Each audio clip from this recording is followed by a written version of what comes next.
Hi everyone, welcome back to my channel. Today I have something truly special to share with you. I've painted a watercolor piece inspired by one of my favorite childhood cartoons, Anne Shirley. Growing up, I have so many fond memories of rushing back home from school just to catch one episode of this classic show. It was such a big part of my life, and I'm sure many of you can relate to that feeling of nostalgia.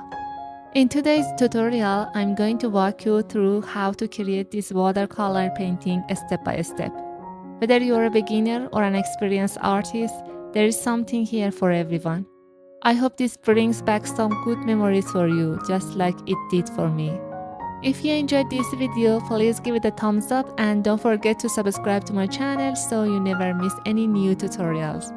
I love hearing from you all, so leave a comment below letting me know what other childhood memories you'd like to see come to life in watercolor.